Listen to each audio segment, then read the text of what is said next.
Testemunhos para a Igreja, volume 9, capítulo 10. Condições existentes nas cidades. O aumento constante da maldade obstinada está produzindo intenso e quase generalizado senso de culpa nos habitantes das cidades. Predomina atualmente uma epidemia de crimes que abate o coração dos homens sensatos e tementes a Deus. A corrupção dominante está além da capacidade humana de descrevê-la. Cada dia traz novas revelações de dissensões, corrupção e fraude que campeia na política. Cada dia traz seu doloroso contingente de violências e infrações da lei, de indiferença para com o sofrimento humano, de brutal e diabólico extermínio da vida humana. Cada dia é testemunha do aumento da insanidade, dos homicídios e suicídios. As cidades modernas estão se transformando rapidamente em Sodomas e Gomorras. Numerosos são os dias de folga. As ondas da agitação e do prazer desviam milhares de pessoas dos austeros deveres da vida. Os esportes enervantes, o teatro, as corridas de cavalos, os jogos de azar, as bebidas e as orgias despertam ao máximo todas as paixões. Os jovens são envolvidos pela onda popular. Os que se deixam dominar pelas diversões abrem a porta para um dilúvio de tentações. Dedicam-se a divertimentos sociais e a irrefletida hilaridade. Passam de uma a outra forma de dissipação, até perderem tanto desejo como a capacidade de viver de maneira útil. Esfriam as aspirações religiosas, debilita-se a vida espiritual. As mais nobres faculdades, tudo quanto liga o homem ao mundo espiritual, tornam-se envelhecidas. Sob a influência de coligações patronais e em consequência de sindicatos e greves, as condições de vida nas cidades pioram constantemente. A obsessão intensa pelo dinheiro, o amor à ostentação, ao luxo e às extravagâncias são todas forças que desviam a maioria das pessoas dos verdadeiros propósitos da vida e abrem a porta para uma infinidade de males. Muitos, obcecados em sua busca de riquezas terrenas, tornam-se insensíveis aos reclamos divinos e às necessidades do próximo. Consideram sua riqueza um meio de autoglorificação. Acrescentam casa a casa, um terreno a outro, entulham de objetos de luxo a residência, enquanto a seu redor seres humanos permanecem na miséria e no crime, em doença e morte. Por meio de toda espécie de opressão e extorsão, acumulam os homens fortunas colossais, enquanto sobem para Deus os clamores da humanidade faminta. Multidões lutam contra a pobreza, obrigadas a trabalhar arduamente por salários ínfimos, sem poderem adquirir as coisas mais indispensáveis à vida. O cansaço e as privações, sem a menor esperança de coisas melhores, tornam-lhes muito pesada a carga. Se a isso forem acrescentadas a enfermidade e a dor, então sua vida se torna quase insuportável. Minadas pelas preocupações e oprimidas, não sabem onde buscar alívio.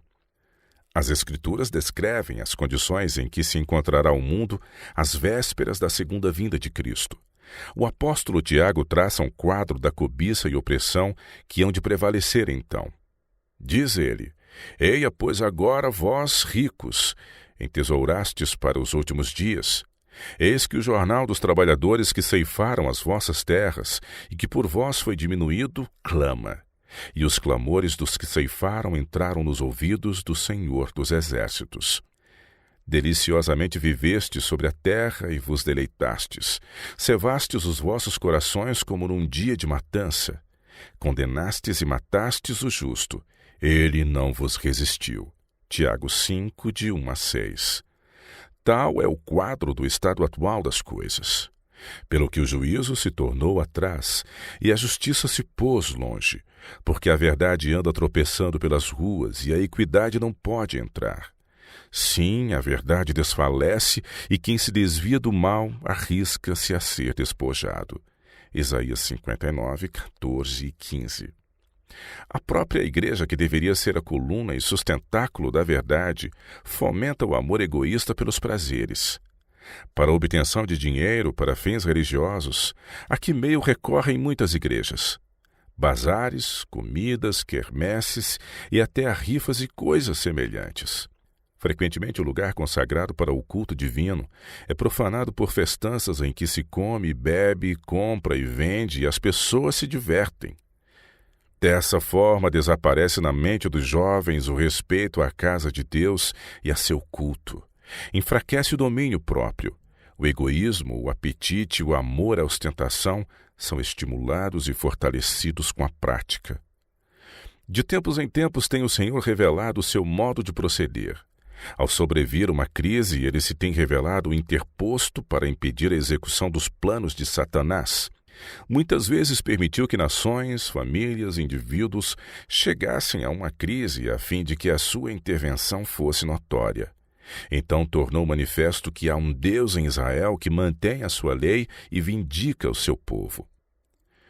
No mundo antediluviano, empregavam os homens todo tipo de recursos imagináveis e processos engenhosos para anular a lei de Jeová. Rejeitavam-lhe a autoridade porque lhes dificultava os planos. Tal como foi nos dias anteriores ao dilúvio, está iminente o momento em que o Senhor irá revelar a sua onipotência. Neste tempo de generalizada iniquidade, devemos reconhecer que a última grande crise está próxima. Quando o desafio à lei de Deus for quase universal, quando seu povo for oprimido e afligido por seus semelhantes, então o Senhor intervirá. Satanás não dorme, está bem desperto para evitar que se cumpra a firme palavra da profecia. Com sua astúcia e poder enganador, esforça-se para contrafazer a vontade de Deus, revelada expressamente em sua palavra. Durante anos, Satanás tem estado a dominar a mente dos homens por meio de enganos sutis que ideou para substituírem a verdade. Neste tempo de perigo, os que praticam o bem no temor de Deus lhe glorificam o nome repetindo as palavras de Davi. Já é tempo de operares, ó Senhor, pois eles têm quebrantado a tua lei. Salmos 119, 126. Os juízos divinos sobre as nossas cidades. Estando eu em Loma Linda, Califórnia, em 16 de abril de 1906, uma cena assombrosíssima me foi revelada. Numa visão noturna estava eu numa elevação de onde via as casas sacudidas como o vento sacode o junco. Os edifícios grandes e pequenos eram derrubados. Os locais de recreação, teatros, hotéis e mansões suntuosas eram sacudidos e arrasados. Muitas vidas eram destruídas e os lamentos dos feridos e aterrorizados enchiam o espaço. Os anjos destruidores enviados por Deus estavam atuando. A um simples toque, os edifícios tão solidamente construídos que os homens os consideravam à prova de qualquer perigo, ficavam reduzidos a um montão de escombros. Nenhuma segurança havia em parte alguma.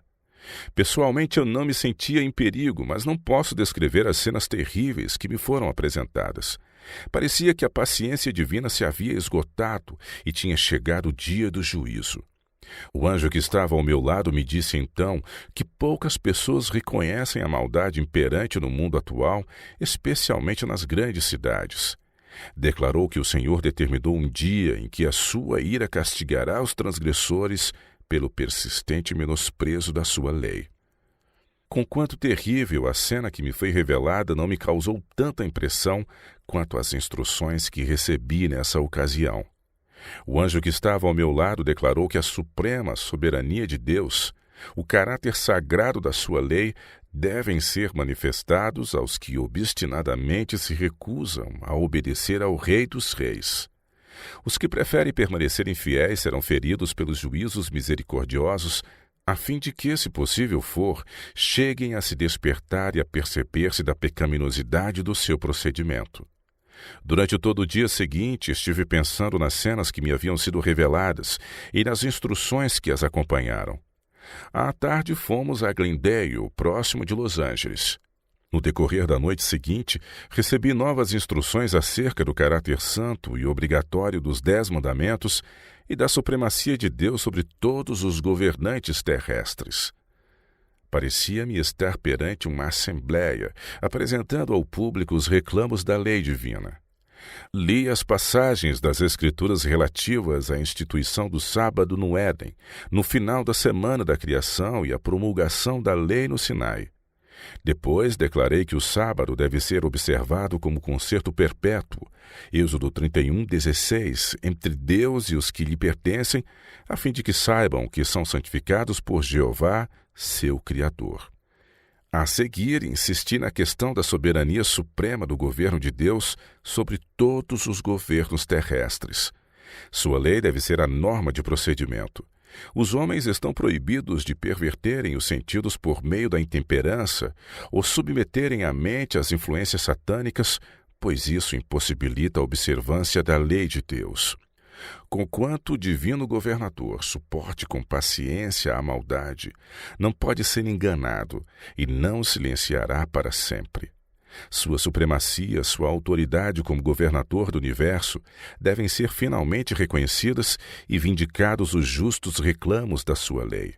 Muitas outras instruções no tocante à longanimidade divina, a necessidade de fazer o transgressor compreender o perigo da situação que assume diante de Deus, foram repetidas ao público tal como eu as havia recebido do meu instrutor. Em 18 de abril, 2 dias depois de eu haver recebido a visão dos edifícios que desmoronavam, fui atender a um compromisso na igreja da rua Carr, em Los Angeles. Ao aproximarmos-nos da igreja, ouvimos os vendedores de jornais gritarem: "São Francisco destruída por terremoto!" Com o coração opresso, li as primeiras notícias recém-impressas daquele terrível desastre. 2 semanas mais tarde, em viagem para casa, passamos por São Francisco. Alugamos um carro e gastamos 1h30 observando a destruição ocorrida naquela grande cidade. Edifícios antes considerados indestrutíveis jaziam em ruínas. Algumas casas estavam parcialmente soterradas. A cidade apresentava um quadro desolador da incapacidade do engenho humano de construir edifícios à prova de fogo e terremoto. O Senhor aponta os juízos com que ele ferirá os malfeitores. Inteiramente consumirei tudo sobre a face da terra, diz o Senhor. Arrebatarei os homens e os animais, consumirei as aves do céu e os peixes do mar, e os tropeços com os ímpios, e exterminarei os homens de cima da terra, disse o Senhor. E acontecerá que no dia do sacrifício do Senhor, hei de castigar os príncipes e os filhos do rei, e todos os que se vestem de vestidura estranha. Castigarei também naquele dia todos aqueles que saltam sobre o umbral, que enchem de violência e engano a casa dos seus senhores. E há de ser que naquele tempo esquadrinharei a Jerusalém com lanternas, e castigarei os homens que estão assentados sobre as suas fezes, que dizem no seu coração: o Senhor não faz bem nem faz mal. Por isso será saqueada a sua fazenda, e assoladas as suas casas, e edificarão casas, mas não habitarão nelas, e plantarão vinhas, mas não lhes beberão o vinho. O grande dia do Senhor está perto e se apressa muito a voz do dia do Senhor. Amargamente clamará ali o homem poderoso. Aquele dia é um dia de indignação, dia de angústia e de ânsia, dia de alvoroço e de desolação, dia de trevas e de escuridão, dia de nuvens e de densas trevas, dia de trombeta e de alarido contra as cidades fortes e contra as torres altas. E angustiarei os homens, e eles andarão como cegos, porque pecaram contra o Senhor, e o seu sangue se derramará como pó, e a sua carne como esterco. Nem a sua prata nem o seu ouro os poderá livrar do dia do furor do Senhor. Mas pelo fogo do seu zelo toda esta terra será consumida, porque certamente fará de todos os moradores da terra uma destruição total e apressada. Sofonias capítulo 1, 2, 3 e de 8 a 18. Deus não pode ter paciência por muito mais tempo. Seus juízos já começaram a cair em alguns lugares e logo o seu desagrado será manifesto em outras partes. Haverá uma série de acontecimentos que revelarão que Deus é o Senhor da situação. A verdade será proclamada em linguagem clara e inequívoca. Como povo, precisamos preparar o caminho do Senhor sob a soberana direção do Espírito Santo. O Evangelho deve ser proclamado em sua pureza. A correnteza de águas vivas deve, em seu curso, aprofundar-se e alargar-se. Em todos os campos próximos e distantes, haverá homens que serão chamados de detrás do arado e das mais comuns profissões em geral preferidas para ligarem-se a homens experimentados e ser por eles instruídos. À medida que aprendam a trabalhar e se tornem eficientes, proclamarão a verdade com poder. Por causa das maravilhosas atuações da providência divina, montanhas de dificuldade serão removidas e lançadas ao mar. A mensagem que tanta importância tem para os habitantes da terra será ouvida e compreendida. Os homens discernirão a verdade. A obra progredirá mais e mais até que a terra inteira seja advertida, então virá o fim.